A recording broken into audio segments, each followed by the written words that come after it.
Vamos livear. Você tem filhos adolescentes? Você já tem uma vaga no céu se você tiver. Sabia?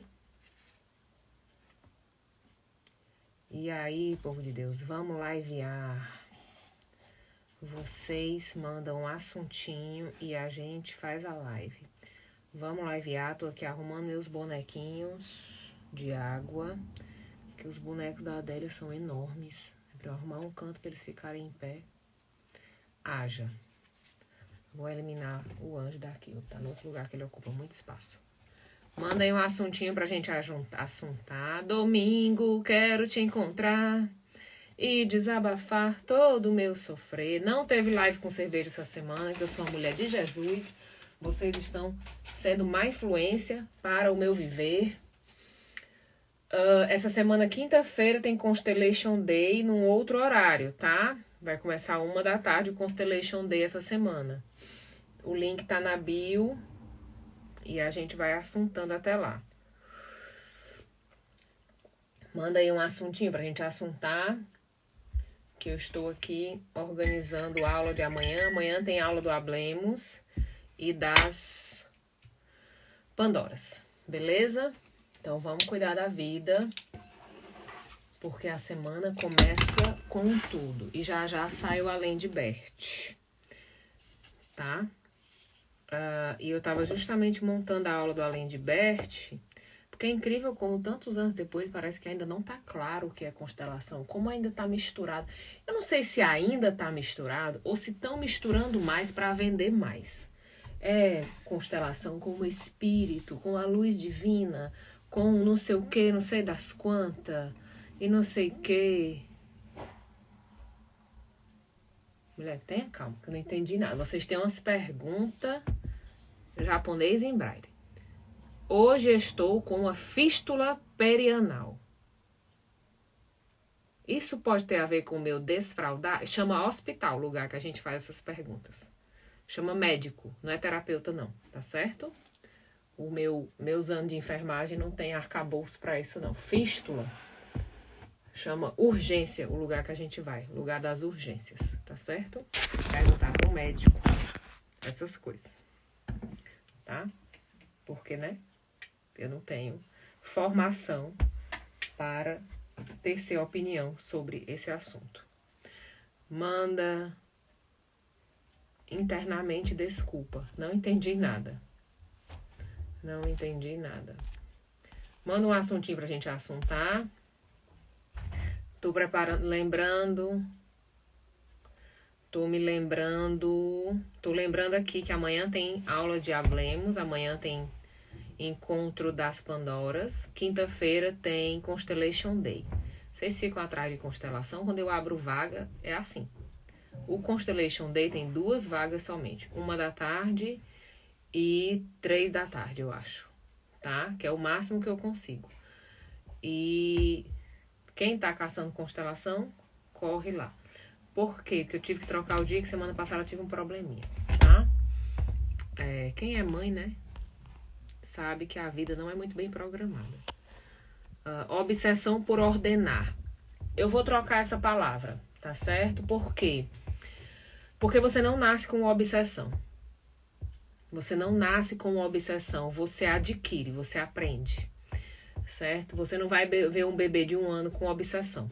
Se ele, mesmo até porque 1 ano ele já sofreu muita influência, né? Então, assim, sempre que a gente tem algo, a gente precisa perguntar assim, do que isso me protege ou do que isso me distrai? Aquilo que me ocupa muito tempo na vida, eu preciso perguntar, do que isso me protege, do que isso me distrai? Porque quando eu desenvolvo um mecanismo de sobrevivência, eu tenho mania de limpeza, eu tenho mania disso, eu tenho mania daquilo, eu não consigo, eu fico nervoso, eu fico ansioso, eu fico não sei o quê. Ou seja, o fato de eu tentar me afastar um pouco disso me gera uma angústia. Se me gera uma angústia, quando eu me afasto disso, eu estou me aproximando de quê? Entende? São essas reflexões que a gente precisa observar. Quando eu estou falando disso, eu já estou falando de constelação. A constelação faz exatamente isso. Eu vou montar o coletivo dessa situação, os elementos, e ver o que se aproxima, o que se afasta, o que se atrai, o que se distrai, tá? Em qualquer questão, tá? Me perguntaram muito sobre a diferença das constelações. Constelação vem de coletivo, de agrupamento coletivo e de posicionamento, tá? Então, eu vou ter a constelação que vem da psicogenealogia, que vai olhar para trás. Psicogenealogia de Anne Selin, né? A psicogenealogia, ela é francesa e ela traz justamente a psique genealógica das gerações. Só é considerado trabalho de psicogenealogia aquilo que alcança 7 gerações. Num país colonizado e jovem como o nosso, é muito difícil de praticar. Só vai ser praticado para quem tem um passaporte europeu, que tem acesso às suas gerações anteriores, né? A maioria não tem. A gente não tem nem registro de nascimento, a maioria da população, até um dia desse, não tinha registro de nascimento. Então, assim, como que eu vou praticar essa técnica? Tá? Então, a constelação que olha para trás, ela bebe da psicogenealogia, dessa questão de olhar para as gerações, o que se repete nas gerações, tá? Onde é que isso funciona na nossa vida? Por exemplo, se você tiver... Toda vida que você tem um dinheiro, aparece uma despesa, então tem uma repetição de padrão. Se você tem um avô alcoólatra, um pai alcoólatra, um filho, e seu filho está virando alcoólatra, também tem a questão da psicogenealogia, ou seja, a psique genealógica da minha família se repete, tá? Tem essas questões. Quando a gente fala de patologia tem a ver com genética, as patologias vêm na genética, tá? E aí a gente vai ver em que isso me aproxima ou me afasta, né? A Emma falou assim, obsessão por ordem na casa. Você acha que tem relação com querer tapar a desordem interna? Eu não acho nada. Eu acho que pode ser e pode não ser. Mas se você já está me dizendo que é isso, quem sou eu para negar? Quem sou eu para dizer o que você está dizendo? Mas essa questão da ordem na casa, às vezes ela tem a ver com a questão do controle. Às vezes ela tem a ver com a compensação de eu não poder ter me realizado profissionalmente, então fora de casa, e aí eu vou compensando dentro da casa. Lembra que todo comportamento que me incomoda ou que me domina, eu preciso perguntar do que ele me distrai, do que ele me protege. Se eu conseguir responder essas duas perguntas, eu encontro um pedaço da raiz para que eu possa começar a trabalhar isso. Pode ser qualquer comportamento. Tem mania de roer unha, tem mania de não sei o que, tem mania de não sei o que. Vários processos terapêuticos vão poder te ajudar nesse contexto. Mas é muito importante que você comece a desenvolver a habilidade de ir atrás, tá? Que eu não dependa que fulano me diga o que é. Porque por melhor que seja o terapeuta, por melhor que seja o profissional, ele vai ter sempre um pedaço confortável dessa história. Ou seja, quando você vai para a terapia, você conta um pedaço da sua história que é confortável para você, que você tá bonito na imagem. Você não vai contar um pedaço que você tá mal. Você vai contar o pedaço que todo mundo tá te devendo alguma coisa. Que todo mundo te fez mal, que todo mundo te enganou, te perseguiu. Tem todo um paranauê aí, né? Claro que a gente que trabalha com terapia é treinado para entender as entrelinhas do que você tá dizendo, né? Entre o que se diz e o que se quer dizer. Mas é sempre um recorte. Então, se você é que tem a versão inteira da história, tá? Manda aí um assuntinho pra gente assuntar. Domingo, quero te encontrar e desabafar todo o meu sofrer. Assuntinho pra gente assuntar, que eu vou já preparar minha aula. Preparar meu belíssimo relatório do estágio. E ser feliz, que a vida é essa. Brigar com as minhas filhas. Que se você tem adolescente em casa... Você não precisa de mais nenhum problema na vida. Nenhum, zero. Gente, assim, tem um pedido, um apelo para essa geração atual. Um apelo enorme para essa geração atual. Aprendam duas coisas essenciais na vida. Uma, jogar o lixo no lixo. Outra, colocar a roupa suja no lugar da roupa suja. Só isso. Não precisa de muito mais não. Tá certo? Não precisa você fazer muita coisa, mas se você conseguir fazer essas duas coisas, tá bom. Queria entender por que isso, excesso de ordem ao meu redor. Eu sou meio desordenada mesmo, mas eu estou meio rodeada de gente muito ordenada. Você tá precisando de uma ajudinha, tá certo? Porque até o seu discurso tá desordenado, tá? E sempre é o outro, né? O outro é quem faz eu ser assim, né? Quem sou eu nessa história? Não sei. Fui casada por 12 anos, mas agora não consigo conviver com ninguém. Não tem nada a ver com casamento. Não tem nada a ver. Simplesmente agora você tem liberdade para expor esse sentimento, porque você diz, não, isso é porque eu fui casada. Isso é trauma do casamento. Não tem nada a ver. Já existia isso, você só encontrou o momento legítimo da história para pôr para fora. Tá? Somente. Ah, não gosto de conviver com ninguém. Qual é o problema? Existem pessoas sociais, existem pessoas não tão sociais. Qual é o problema? Cada um no seu quadrado. Tá certo? Cada um no seu quadrado. Mandei um assuntinho pra gente assuntar. Eu gosto quando vocês mandam um assuntinho. Cadê Deolane? Ainda tá presa? Gente, ó, vou contar um segredo pra vocês. Primeiro, silenciaram o X. Não que eu acho que esteja errado, que a gente precisa ter rio sem margem, aguaceiro, né? Então, o problema do X não é o que o povo diz, mas sim a regulamentação em relação à empresa. Depois tentaram silenciar o Marçal. E agora liberaram a Deolane com uma condição, que ela não falasse em rede social. Então, a gente não está falando de crime, a gente está falando de controle. Tá certo? Em nenhum dos exemplos a gente está falando de crime, a gente está falando de controle. Ou seja, estamos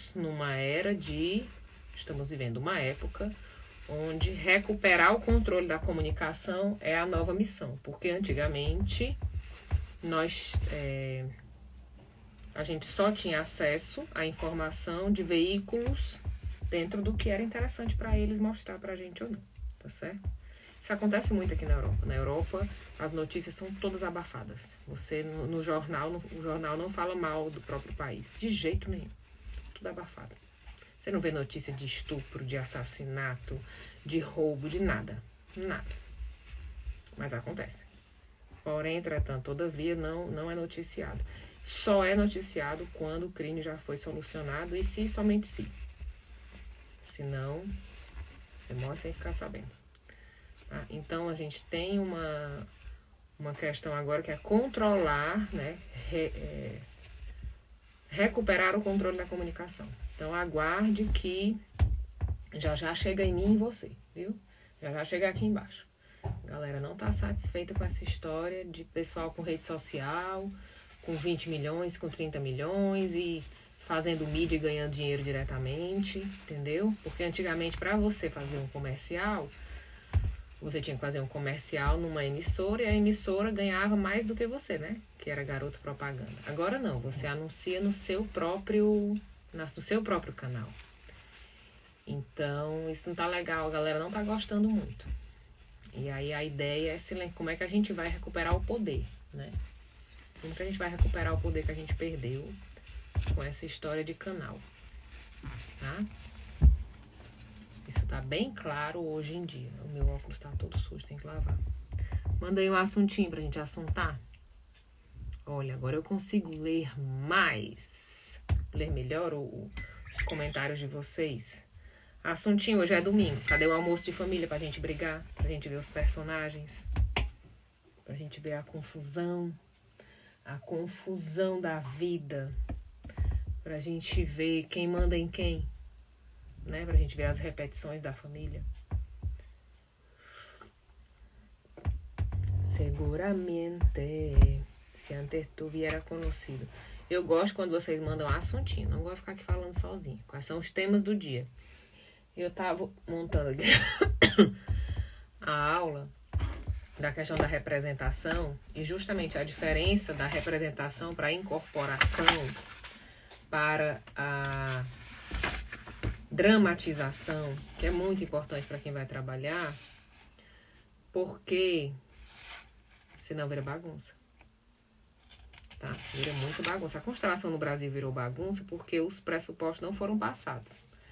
Não foram estruturados. Só foi passado a mágica. Você vai economizar 10 anos em 40 minutos. Vai não. Vai não, de jeito nenhum. Mas vou contar um babado para vocês. Quando a gente tem uma repetição de padrão muito latente no nosso sistema, a constelação tem um efeito muito bacana nisso. Vou dar um exemplo meu. Eu tinha eu chamo síndrome do boleto inesperado, né? Eu tinha muito a questão da síndrome do boleto inesperado.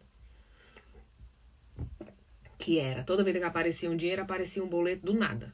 Do nada aparecia um boleto, assim, da China, de um imposto que mamãe não pagou, de um negócio de papai, enfim, caiu um raio e o meu dinheiro desaparecia. E aí eu comecei a me perguntar, né, por que isso acontece com o meu dinheiro. Acho que eu tenho até um risco que eu gravei na época, eu tava morando no Chile quando eu resolvi isso. Acho que 2020, por aí, eu resolvi essa história. Sempre tive a habilidade de fazer dinheiro e sempre tive essa história do dinheiro sumir. E aí eu comecei a me perguntar, né, de quem que eu tava pagando essas dívidas. E eu falei, tá, de quem que eu tô pagando dívida? De quem que eu tô pagando dívida? Porque essas dívidas não são minhas, eu quero o meu dinheiro. Quero ter o meu dinheiro. Sou super preocupada com os impostos, com tudo certinho. E aí vem a história da repetição de padrão, de por que acontecia a síndrome do boleto inesperado na minha vida, que na vida de qualquer outra pessoa vai ser diferente, tá? O meu pai teve um problema com droga. E na história da droga, meu pai foi falindo, ele faliu tudo que ele tinha, vendeu tudo que tinha e começou a dar calote nas pessoas.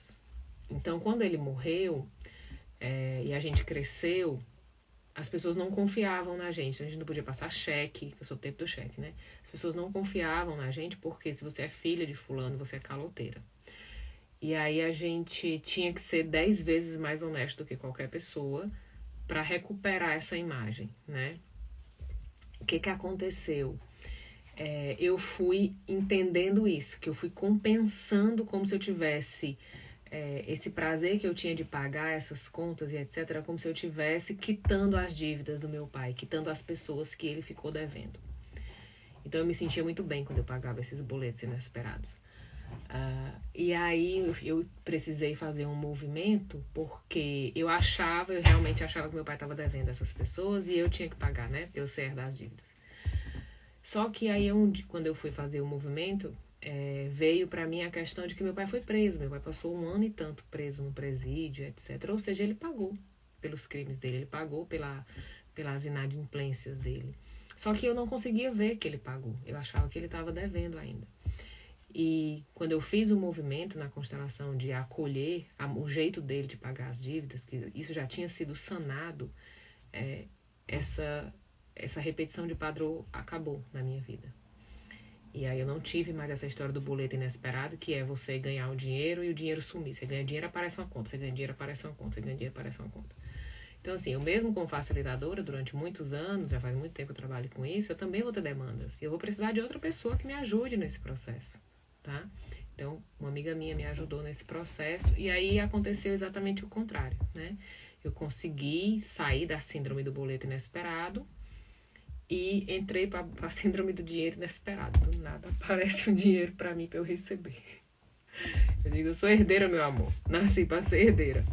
E aí a coisa começou a mudar de figura, né? Começou a mudar de figura. Eu até entendi que muita coisa, por exemplo, eu tenho herança para receber há mais de 20 anos. Eu entendi que muitas das coisas que eu tinha para receber eu não recebia, justamente porque se eu recebesse, ia aparecer outra despesa. Então, quando o Einstein já falava disso, né? Quando você move um átomo aqui, né? Ele move o outro lá. Então, para quem tem esse tipo de problema de repetição de padrão, quem tem esse problema de repetição na família, a constelação funciona muito, tá? Funciona bastante. Mas cada família vai ter a sua história, cada um vai ter a sua história. O que gera o boleto inesperado na sua vida não é a mesma coisa que gera na minha. O Uri vai entender, eu tô vivendo essa síndrome do boleto inesperado. Sempre surge uma conta surpresa. Pois é, mãe, cuida, vai marcar horário. Às vezes, vocês já viram aqueles casais que vivem picos e vales? Eles ganham dinheiro, quebra, ganham dinheiro, quebra, ganham dinheiro, quebra, ganham dinheiro, quebra.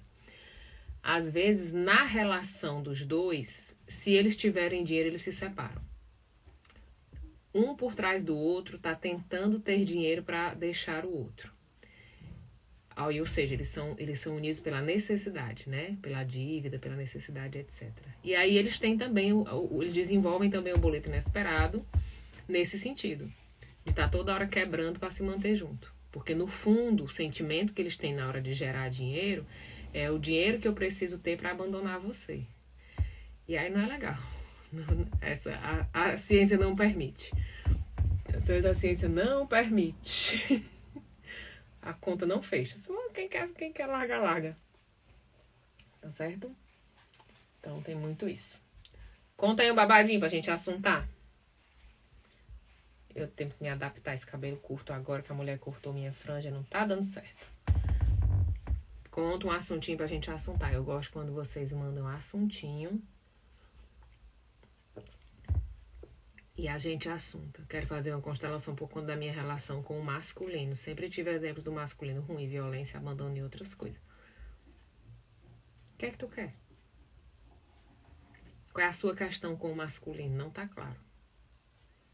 Você não confia nos homens, você acha que todos eles são violentos, ou você se relaciona com homens violentos, ou você tem medo de se relacionar, ou você não se relaciona justamente porque acha que eles vão repetir, né, esse padrão e etc. Já dizia o Buber, né?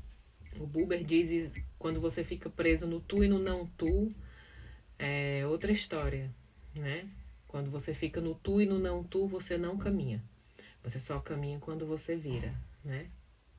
Quando você olha pro seu pai e o meu pai é violento. Aí eu vou tentar nunca ter um homem violento. Eu continuo olhando pro meu pai. Então a minha referência ao meu pai, eu provavelmente vou achar um violento. Meu pai bebia, eu vou procurar um que não bebe. A referência continua sendo a mesma. Ou seja, eu olho pra tu, pra aquilo que é igual a ti, ou aquilo que é 100% diferente de ti. Dos dois jeitos eu tô olhando pra ti. Eu não consigo olhar para outro lugar, para outra possibilidade. Espero sempre algo negativo. Isso tem mais a ver com o feminino do que com o masculino. Mas é segredinho nosso. Tem mais a ver com a ausência de permissão de um bom relacionamento, porque você está aliançada com as mulheres. E aí, se você tiver um bom homem, você se afasta das mulheres do seu clã. Mas é segredinho nosso, tá? Tem mais a ver com a aliança formada entre as mulheres de proteção do que com o errado. Mas isso é segredinho nosso. Segredinho, deixa pra lá, né? Marcar a constelação pra mim, comigo, vai ser... Não, sexta-feira não dá, não. É só se eu for trabalhar sábado. Se eu abrir a agenda sábado. Mas eu vou ver como é que tá a minha vida, que eu tô com 6 finais de semana trabalhando direto e com evento, com alguma coisa. Eu preciso descansar, gente. Bateu o meu headline. Chega uma hora que o teu corpo não aguenta, né? Chega uma hora que o corpo diz, aí, vai te aquietar. Você dormir. Só dormir, sabe? Que quando você dorme e sonha com o que você tem pra fazer, ou quando você dorme e não descansa, seu corpo amanhece cansado, isso é a estafa, né? Quando você já tá na estafa. Então você tem um cansaço, a estafa, o próximo é o burnout. Eu já cheguei na estafa, eu tô dormindo e acordando cansada. Então eu preciso dar uma parada, porque senão eu vou cair no burnout. Aí o burnout é muito perigoso. Eu tenho uma desordem geral em mim, refletindo em tudo na minha vida. Desordem de muitos aspectos e vontade de ajeitar sem saber por onde começar. A sensação é de que nada tá bom, sabe? Tem nada a ver com ordem isso, nem com desordem. Nada. Nada. Você agarrou na palavra e ficou com ela. Isso tem a ver com desejo. What do you want? O que é que você quer? Né? O que é que você quer? Isso tem a ver com desejo. Aí tem lá na Virginia Satir, né? Eu sou livre para desejar o que eu quero, ou eu tenho que desejar aquilo que convém, né? Tem nada a ver. Eliane, eu posto aqui. Se eu abrir para sábado, eu posto, porque esse mês está bem complicado. Sei que eu sou que eu estou perdida, mas não sei por onde começar. What do you want? What do you want? O que é que você quer? Eu não te alivio, eu te distraio. Você fica aqui pelo Instagram, fingindo que está fazendo consulta, fingindo que está fazendo terapia. Você está só se distraindo. E a distração é uma ferramenta quando eu não tenho permissão de resolver o problema. Entendeu? Vai lá para as permissões da Virginia Satir. Se pergunte o que é que você quer. Né? Tem 2 perguntas muito importantes para vocês fazerem. Pergunte o que é que você quer. E depois se pergunte se afastado das compensações da sua família de origem, se você ainda quer isso. Se quando você se afasta de compensar os problemas da sua família de origem, se você ainda quer isso, para saber se esse desejo é seu.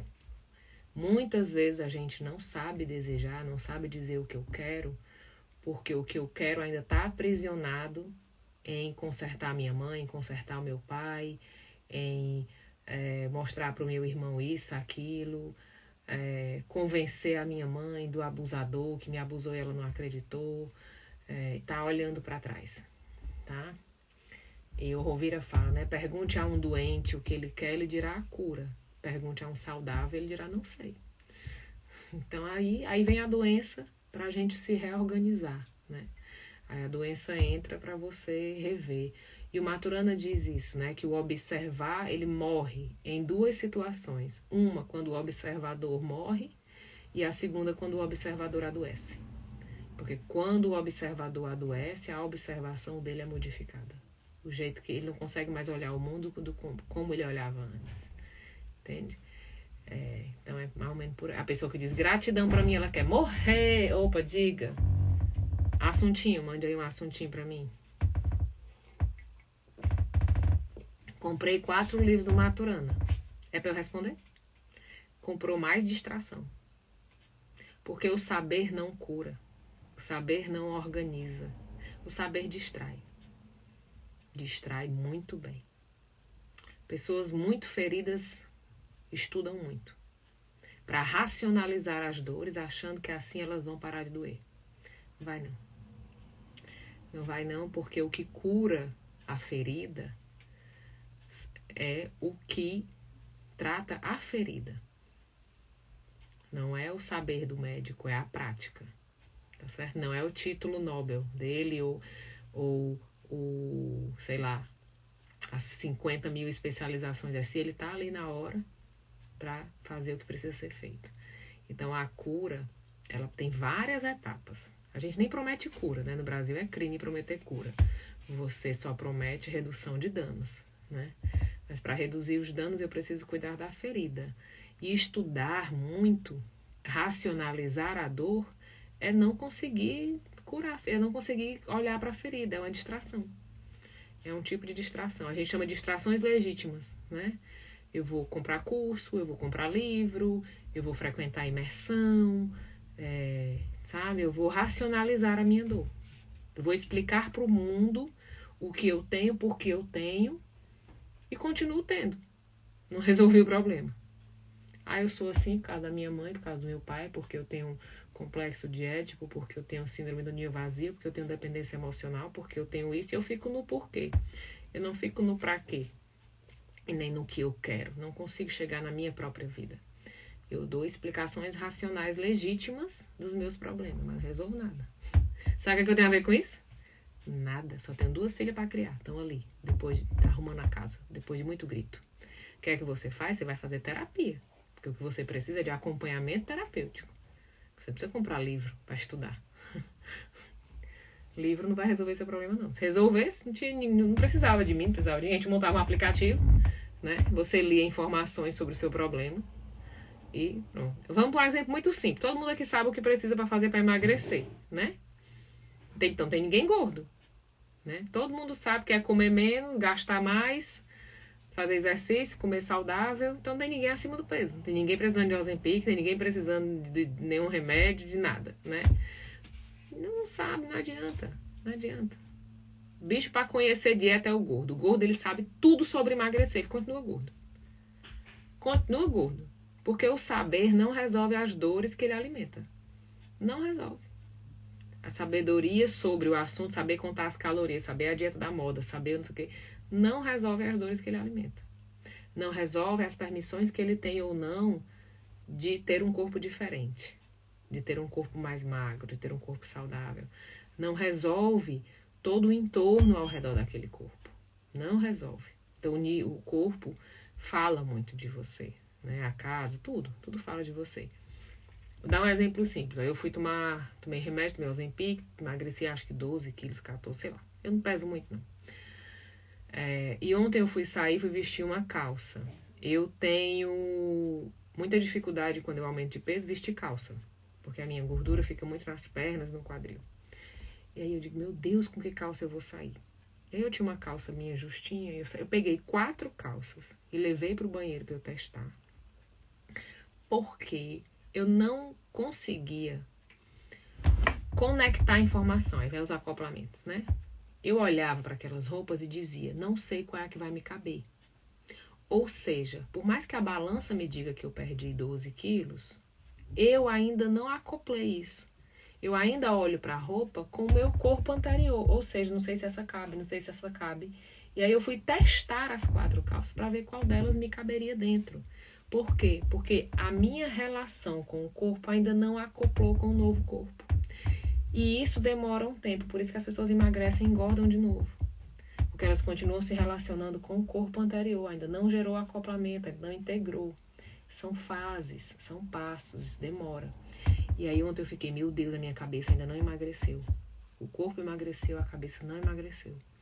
Não sei que tamanho está meu corpo, não sei que roupa eu vou usar, não sei.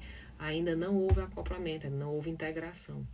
Então, quando a gente tem problemas que resolve, né? Você tem um processo de resolver e depois o processo de iniciar uma vida na ausência daquele problema. Tem muito problema que você não pode resolver. Porque a vida sem aquele problema você não consegue administrar. E aí você fica nesse ciclo de estudar sobre o problema, de falar sobre o problema, de se juntar com pessoas parecidas com esse problema, porque você não sabe ainda administrar uma vida sem aquele problema. Tá certo? Você não sabe ainda. E aí vem das permissões, volto de novo a Virginia Satir. Se eu não tiver permissão de ter um bom casamento, eu vou destruir o meu casamento. Porque eu não sei viver um casamento saudável. Não sei, eu já atendi uma cliente que ela me disse, o meu problema é que o meu relacionamento deu certo. O meu problema é que o meu casamento é bom. E eu não sei lidar com isso. Não sei. Eu fico o dia inteiro procurando um defeito nesse homem. Eu fico procurando se ele me traiu, se ele mentiu. Eu fico procurando e não acho. E eu fico louca, porque eu me programei para viver com ele 3 anos e terminar, que é o máximo que dá certo. E aí, já passaram 20 anos, já tem uma filha, e aí ele comprou uma casa, botou no meu nome, ele faz tudo, ele me dá na mão, tudo, ele me trata bem, ele me respeita. E ela em crise me contando isso. Em crise me contando que o maior problema da vida dele, eu não sabia. E aí, várias histórias, né? A mãe sofreu violência, aí o pai morreu, a mãe ficou sozinha com um monte de filho, né? Aí as irmãs todas se juntaram para cuidar dessa mãe, então é natural que elas façam um movimento de compensação, que é, eu vou me casar com homens ruins para que não dure muito tempo e eu volto para cuidar da mamãe, não posso abandonar a mamãe. E aí vai e volta, entendeu? E aí quando eu tenho um casamento legal, que dura muito tempo, eu tô abandonando mamãe. Não pode ser assim, tem que durar só 3 anos, que é pra eu voltar pra mamãe. Só que eu não entendo nada disso, eu não me programo para isso. Eu vou vivendo, vai acontecendo, eu vou fazendo. E aí, quando vem a crise, é que eu vou entender a crise, ela mostra o nosso mecanismo, como é que eu tô me organizando, porque eu tô tendo crise. Por que eu tô tendo crise? Por que tá me levando? O que tá me levando à crise? Tá certo? Bora, assuntinho que eu vou embora. Você está linda, Leiliane. Obrigada, amor. Mas eu não jogo muito o jogo do belo, não. Eu sou uma pessoa estranha. Uma pessoa muito estranha. A minha sobrinha fazia, tia, a senhora tá linda. Eu digo, e daí? Aí tinha como a senhora é às vezes, eu não jogo o jogo do belo. Eu agradeço, mas não... A vaidade não é um elemento na minha vida. De nem ir nem voltando. Eu sou zero vaidade. Você não vai ver unhas para unhas, cílios para cílios, sobrancelha para sobrancelha, cabelo para cabelo. Não faz parte de mim. Eu me cuido, boto um creminho. Quando a cara tá caindo, eu vou ali e faço uma harmonização. né? Malho, para as coisas não caírem, né? Tô com 41, daqui para frente é só para trás. Mas a vaidade não é um valor social para mim. Eu gosto de estar bem, gosto de estar saudável, gosto de correr, gosto de comer, gosto de curtir a vida, né? Às vezes eu acho que ter tido muitos filhos foi por isso que me obrigando a ficar no casamento. É um mecanismo. Tem muitos casais quando estão perto de separar e aparece um filho. Pra ficar junto de novo. Tá? Toda a vida que tá pra separar, aí outro filho. Tá pra separar, outro filho. Tá pra separar, outro filho. Né? Já estão separados, né? Já estão separados. Estão gerando novas obrigações para manter o acordo social, que é ser cuidador de filhos. Eles já não são um casal. Eles são pessoas que procriam, né? Que cuidam dos filhos. Eles têm um acordo social, mas eles já não são um casal, tá? E aí vão se emaranhando, né? Não tem força para dizer eu fico com você, também não tem força para dizer eu não fico com você, e vão colocando as crianças no meio dessa história. Aí geralmente o mais novo demora muito para casar, não consegue sair de casa, porque não pode abandonar os pais, porque se ele sair, os pais se separam. E aí tome tempo. Sempre tem um que fica ali aprisionado, né, para garantir a união dos pais. Vocês arrumam problema para as crianças, né? Por isso que a gente diz, né, quem trabalha com terapia familiar sabe que o que uma geração não resolve, a outra leva no colo. É isso que a gente trabalha quando a gente está falando de psicogenealogia, está falando de constelação e transmissão e repetição, é isso. O que uma geração não resolve, a outra carrega no colo. Pode esperar. Como mais um, são dois. Vamos embora, que meu chá já esfriou. Vamos embora. Amanhã tem Hablemos, amanhã tem Pandora, quinta-feira tem Constellation Day. Cuida, viu? Vai dar certo. A gente se vê. Não sei se amanhã tem live não, porque amanhã meu dia já tá bem cheio, tá bom? Cheiro.